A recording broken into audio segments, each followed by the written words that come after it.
bonjour à tous. Je voudrais quand même remercier l'IFCE de m'avoir permis de vous présenter ce matin notre projet de recherche dont les premières conclusions, donc, comme vient de le dire Jean-Luc, portent sur l'influence du poumon prélevé donc, dans le diagnostic de maladies inflammatoires, notamment chez les chevaux trotteurs de course. Donc, pour remettre un petit peu les choses dans leur contexte, je voulais vous rappeler donc, que l'hémorragie pulmonaire induite par l'exercice, donc que l'on va appeler l'HPIE ou la maladie inflammatoire des voies respiratoires profondes, que je vais appeler donc IAD pour Inflammatory Airway Disease en anglais, sont des causes fréquentes et en tout cas bien connues de contre-performance chez les chevaux de course.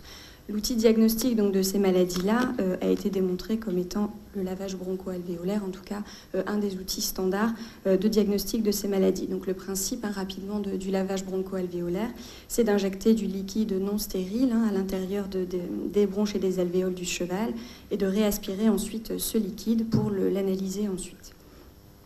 Donc les procédures du lavage broncho-alvéolaire, il y a différentes études qui ont été réalisées, notamment sur la quantité de liquide à injecter. Donc un consensus qui a été réalisé en 2001 a démontré qu'il fallait un volume qui était de minimum 250 ml, donc en 1 à 3 instillations.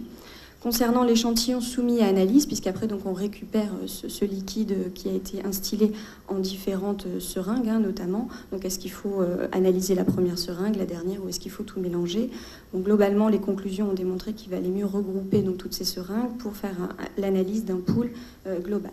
Par contre, concernant le poumon prélevé, donc les différentes études qui ont été réalisées ont montré qu'un seul prélèvement, donc un seul poumon prélevé, était représentatif de l'ensemble du poumon. Cependant, il y a quand même peu d'études finalement qui ont été réalisées. Elles ont porté sur de faibles populations de chevaux, variant de 5 à 10 chevaux généralement. Et de plus, il n'y a aucune étude qui a été réalisée sur des chevaux de course. Donc la première étape de notre étude, c'était de savoir si vraiment les deux poumons étaient équivalents, donc avant de poursuivre plus loin nos recherches. Donc le but de l'étude, c'est de déterminer si le poumon prélevé influence sur le diagnostic donc, de ces atteintes respiratoires profondes chez des chevaux trotteurs français à l'entraînement.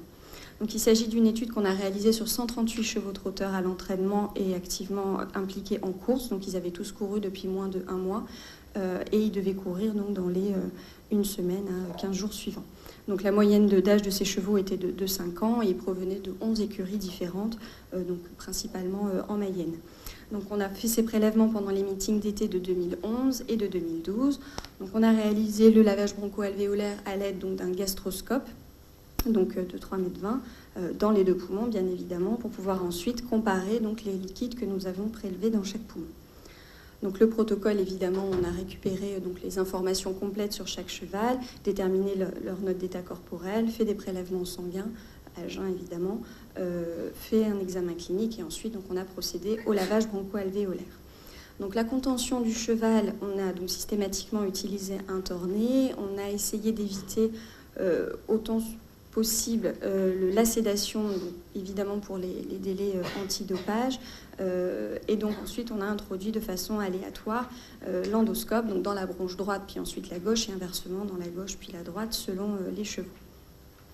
Donc le lavage a constitué en l'administration de 250 ml de liquide physiologique en 2 bolus différents. Et donc les seringues ont été mélangées entre elles et on a analysé le pool. Donc, et entre chaque cheval, bien évidemment, nous avons désinfecté l'endoscope. Donc les prélèvements ont été envoyés au laboratoire Franck Dincombe de Caen sous 24 heures en chronopost. Et donc le comptage cellulaire a été fait de façon classique. Donc pour ce qui est de la définition des profils cytologiques, il est important de les rappeler. Donc pour ce qui est de la maladie inflammatoire des voies respiratoires profondes, le diagnostic repose sur la mise en évidence d'une augmentation d'au moins un des 3 types cellulaires décrits ici, donc qui sont les polynucléaires neutrophiles, éosinophiles ou les mastocytes. Donc la définition théorique de cette maladie-là, donc qui a été notamment décrite, la définition des profils cellulaires en 2003, donc a montré qu'il fallait un minimum de 5% de neutrophiles ou 2% de mastocytes ou 0,1% d'éosinophiles. Donc cette définition, nous l'avons appliquée, mais nous avons décidé d'en appliquer une seconde qui était un peu moins restrictive. Donc c'était basé notamment sur d'autres études et puis aussi sur notre expérience avec les chevaux. Donc on a utilisé des critères de sélection plus élevés pour classifier et ensuite comparer ces deux définitions-là. Pour l'hémorragie pulmonaire, nous avons utilisé une seule définition, donc qui considérait à mettre en évidence un pourcentage d'hémosidérophages, donc des macrophages qui ont, on va dire, un peu avalé des globules rouges, sur la quantité totale de macrophages. Donc ce rapport-là devait être supérieur à 20%. Et ensuite, donc évidemment, tous les chevaux qui ne remplissaient pas ces critères ont été considérés comme contrôle. Donc pour les analyses statistiques, très rapidement, nous avons normalisé nos données pour pouvoir comparer les deux poumons avec un test de Student.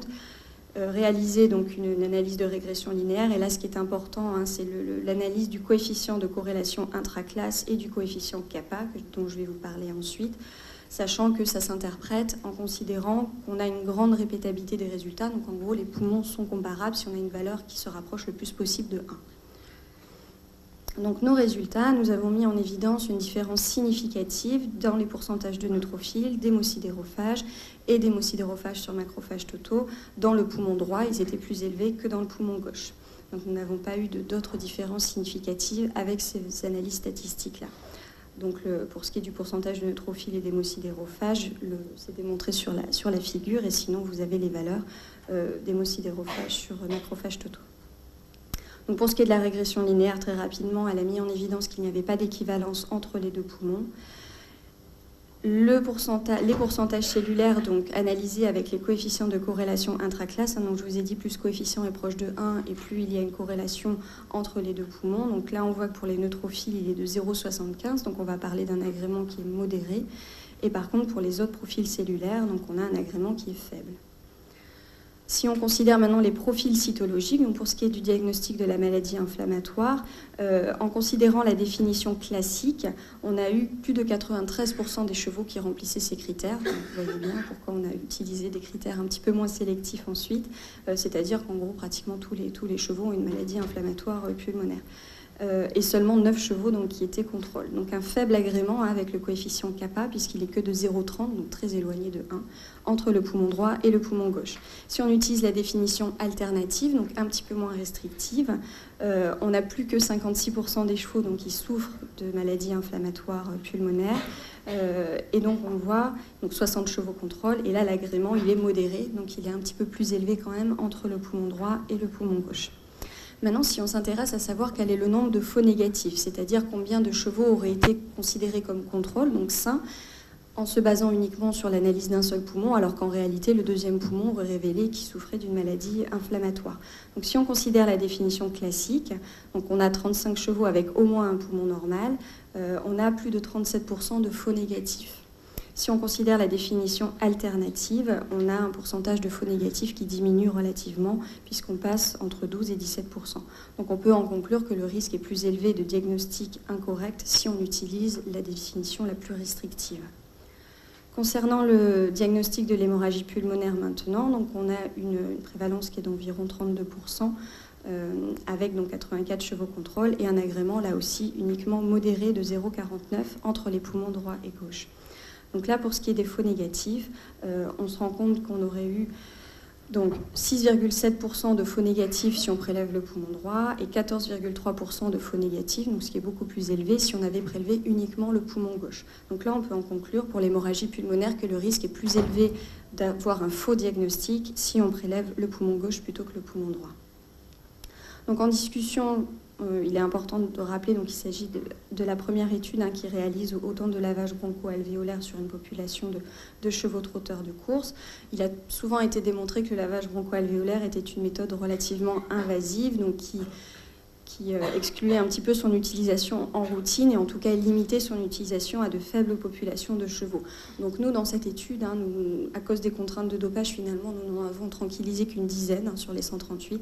Ça s'est toujours très bien déroulé. Nous n'avons évidemment pas utilisé d'anesthésie locale non plus, toujours pour ces raisons de délai antidopage, puisque je vous rappelle, c'était des chevaux qui étaient en course. Et sur aucun cheval, nous n'avons eu de difficultés de réalisation. Donc on en a quand même conclu que le lavage broncho-alvéolaire était une technique diagnostique relativement fiable et sûre, en tout cas sur cette population de chevaux. Donc les différences significatives qui ont été mises en évidence entre les deux poumons n'avaient jamais été démontrées auparavant. Donc là, il s'agit très probablement du fait que la population ici de chevaux étudiés est nettement plus importante que les différentes études qui avaient été réalisées précédemment. Donc l'importance de ces résultats, c'est tout simplement ils peuvent influencer le diagnostic des atteintes pulmonaires chez le cheval, puisqu'on peut considérer, donc, au vu de ces résultats, qu'un lavage broncho-alvéolaire est représentatif de l'ensemble du poumon prélevé, mais par contre un poumon prélevé n'est pas représentatif de l'autre poumon sur le même cheval. Donc, en pratique, si on a un profil cytologique qui est anormal obtenu à partir d'un seul poumon, donc ce qui est réalisé dans la plupart des cas, on peut en conclure que c'est suffisant pour le diagnostic d'une maladie inflammatoire ou hémorragique. Il y avait quand même très peu de chevaux qui avaient une maladie inflammatoire dans un poumon et une maladie hémorragique dans l'autre, donc c'est pour ça qu'on en a conclu à cela. Par contre, si on a un profil cytologique qui est normal, on ne peut pas exclure une atteinte de l'autre poumon. Donc en conclusion, les 2 poumons devraient idéalement être prélevés lors de la réalisation d'un lavage broncho-alvéolaire, donc non seulement pour l'activité de clinique si possible, mais aussi pour les protocoles de recherche à venir. Donc la réalisation de ce lavage broncho-alvéolaire dans les 2 poumons, donc c'est soit comme on l'a fait avec un endoscope, donc il suffit d'avoir une longueur de 2,50 m, on n'est pas obligé d'utiliser un gastroscope de plus de 3 mètres, ou alors avec une sonde de lavage broncho-alvéolaire classique, mais qu'à ce moment-là, on guide avec l'endoscope donc de 1,40 m pour aller soit dans la branche droite, soit dans la branche gauche, donc dans les 2 idéalement. Donc le cas échéant, on a un risque de faux négatif, c'est-à-dire que des chevaux qui vont souffrir de maladies inflammatoires ou hémorragiques vont être considérés comme sains alors qu'ils ne le sont pas. Donc on peut en conclure qu'on a quand même moins de faux négatifs dans le poumon droit pour l'hémorragie pulmonaire, sachant que, en général, quand on réalise un lavage broncho-alvéolaire à l'aveugle, on sait qu'on va pratiquement systématiquement se retrouver dans le poumon droit, d'après certaines études qui ont été faites, donc au final ça tombe plutôt bien. Par contre, il y a certains protocoles de recherche qui vont aller, par exemple, à gauche. Donc voilà, dans ces cas-là, ça peut éventuellement poser souci. Et on a également mis en évidence qu'il y avait plus de faux négatifs avec des seuils de détection qui étaient très restrictifs, notamment pour la maladie inflammatoire, ce qui conclut à une utilisation de seuils de détection peut-être un peu moins restrictifs pour éviter cette quantité élevée de faux négatifs. Donc en conclusion, le lavage broncho-alvéolaire réalisé dans un seul poumon n'est pas représentatif de l'autre poumon chez le cheval. Donc les 2 poumons devraient être prélevés pour une meilleure évaluation de la composition cellulaire du poumon et pour un diagnostic précis d'atteinte des maladies des voies respiratoires profondes.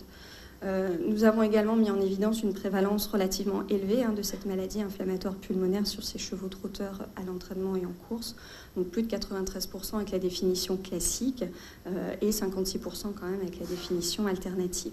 Et bien évidemment, ces résultats sont les premiers de notre étude qui va ensuite porter sur notamment les relations entre ces maladies-là et puis notamment les performances des chevaux en course.